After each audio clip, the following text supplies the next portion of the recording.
All right, it's Monday, July the 6th. We've got 5 games on the first 5 board that we're going to cover with you here today. We're going to head to Tampa and watch the Yankees try and win a game. Good luck with that. We got the Mets taking on the Braves. They're back in Atlanta after last night's 10-9 disaster. Milwaukee is heading to St. Louis, fresh off of taking 2 of 3 in the desert, while Arizona is in San Diego, who finally won a game here. And then, of course, we've got the Dodgers at home welcoming in the Colorado Rockies. Hey, it's Raineri, WagerTalk.com.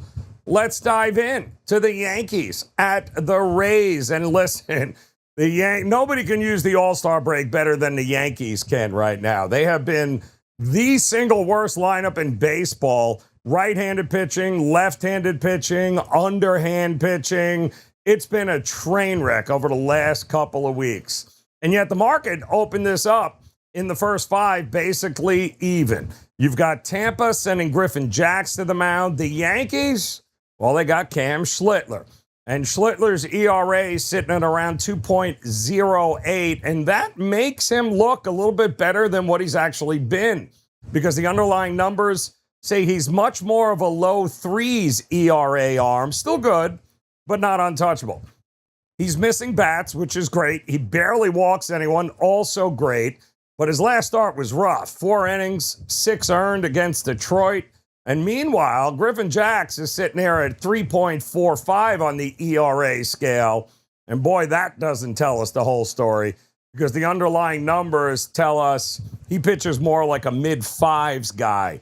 Too much traffic, too much damage risk for that number to hold. Now, he's done well with this Tampa Bay team, but it feels like there's a couple of outings in his near future that are going to even those numbers out.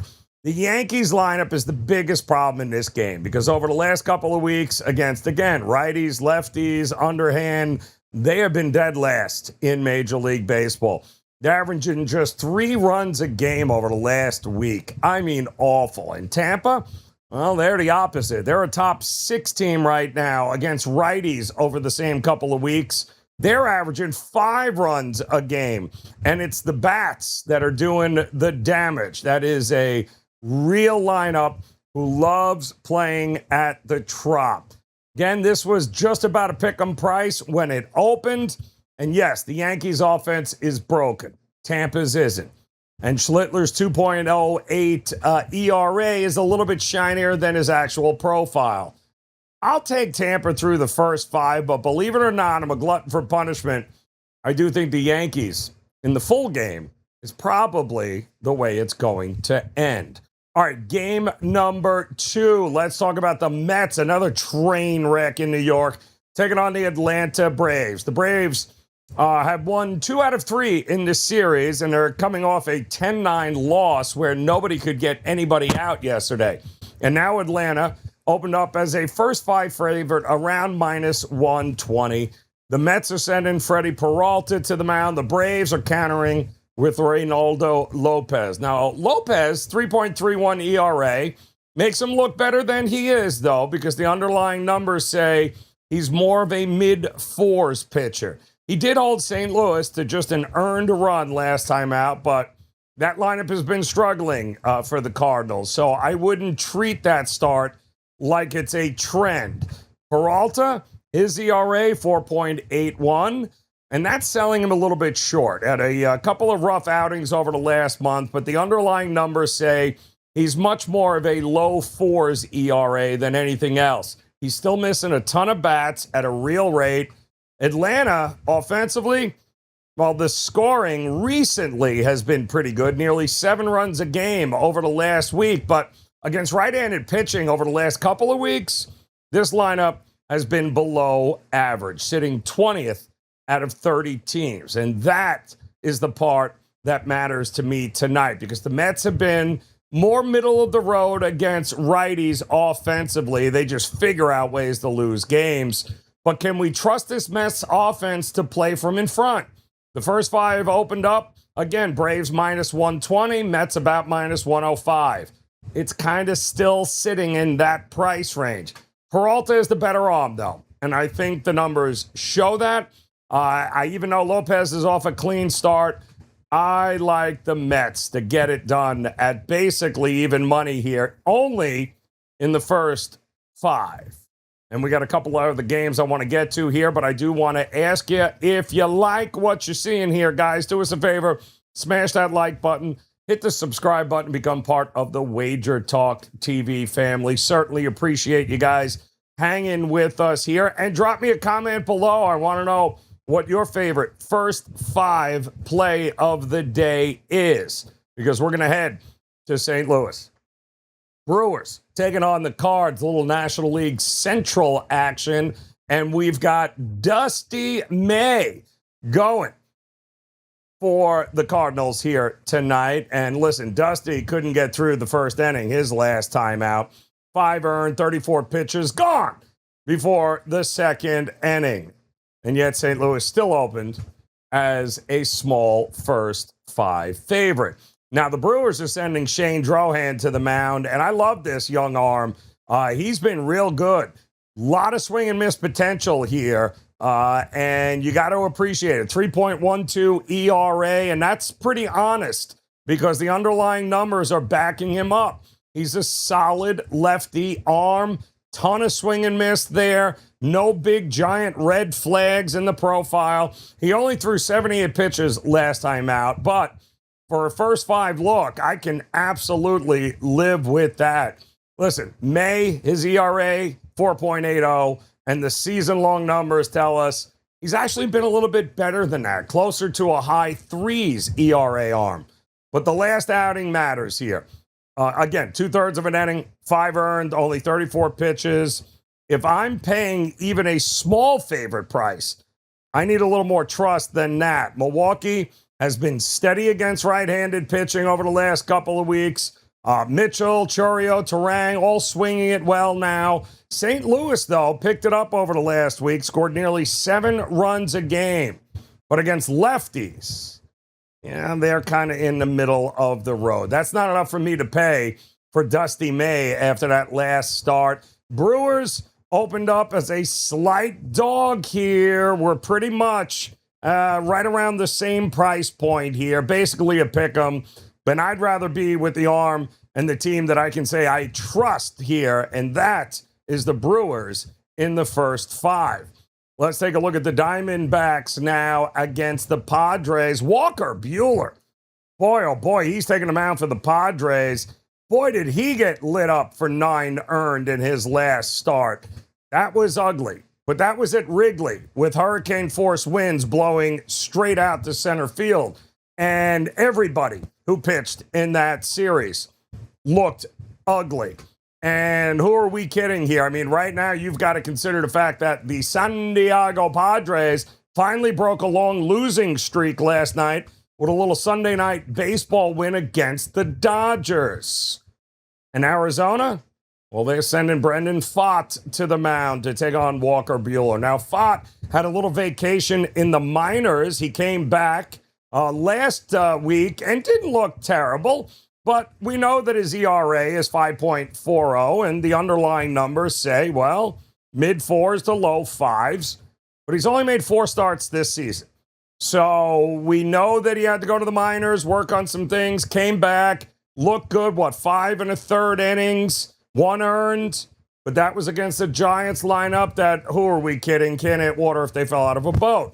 Walker Buehler, on the other hand, 4.61. And those underlying numbers, they're a bit better than that. Not great, not vintage Buehler, but he's not a gas can waiting to get lit up like that last outing in a hurricane in Chicago. Arizona has been horrific offensively against right-handed pitching over the last couple of weeks, right around the bottom of the league. Padres have been solid, believe it or not, against righties, clearly better than Arizona. And I feel like they found a little something in this series against the Dodgers over the weekend. They finally won a game last night. Diamondbacks opened up -120. Padres around -105 in the first 5. It looks like the market is just making Bueller's last start the whole story, and I don't think it is. Brandon Pfaadt is the much shakier arm. That's a much shakier offense. The Padres are the play for me in the first 5. All right, we got one more game we're going to get to here tonight, and that's going to be the Rockies taking on the Dodgers. Before we do that, I have not one but 2 best bets up and available for you on my page at WagerTalk.com. Take advantage, guys. Over the last 60 days, we are up 40 units. Winning percentage, 58% over the last 103 plays. That's consistency, and that's what we're talking about, and that's what we're striving for. It is a marathon here, people. It is not a sprint. You want to profit long-term, wagering and banking on sports, then you better have profitability long-term. Not over the last 3 plays, but it better be over the last 100, 200, 300, 400 plays. That's consistency, and that's what you're looking for, and that's what I've been delivering. So 2 plays up and available right now at my page, wt.buzz/JR. Go grab them both here tonight. I love both these spots. Great opportunity to partner up here to start the week. And keep in mind, football season, just a little over a month away, and now is the time to build that bankroll for football season. So head on over. Let's partner up here tonight and for the rest of the week moving forward as we head to L.A. as the Rockies, who have been scoring 8 runs a game over the last week, are taking on the Dodgers, who have the number 1 lineup in Major League Baseball against left-handed pitching. And both these teams get lefties tonight. This is one of the games where the side price is probably the least interesting part for me. You got the Dodgers and Eric Lauer. You got the Rockies and Kyle Freeland. Lauer, 4.84. The underlying numbers say he's actually worse than that, closer to the mid-5s. I'd say I could argue he's even worse than that because he doesn't miss any bats. And now he gets a Colorado lineup that's top 6 in Major League Baseball against left-handed pitching. Over the last few weeks, you've got Kyle Freeland, an ERA sitting at around 7.25. The underlying numbers, yeah, he's a little bit better than that. Well, what does that say? No, we're talking about mid-5s to upper 5s here. He's still horrific. And he's been worse on the road than he's actually pitched at home in Colorado. And he's taking on a Dodgers lineup who's number 1 in baseball against left-handed pitching.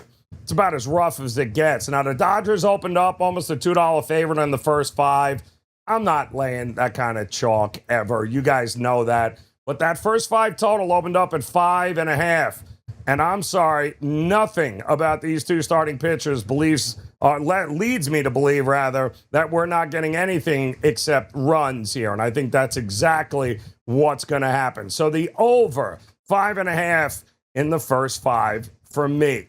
So there you go, guys. We got 5 games in the first 5 we're breaking down for you. Don't forget, hit that like and subscribe button. Become part of this Wager Talk TV family. We do the first 5 daily during the week here to give you guys a different look at the matchups on the cards here, seeing if we can find any sort of edges in the first 5, because let's be honest, who in the hell wants to have to rely on bullpens in July?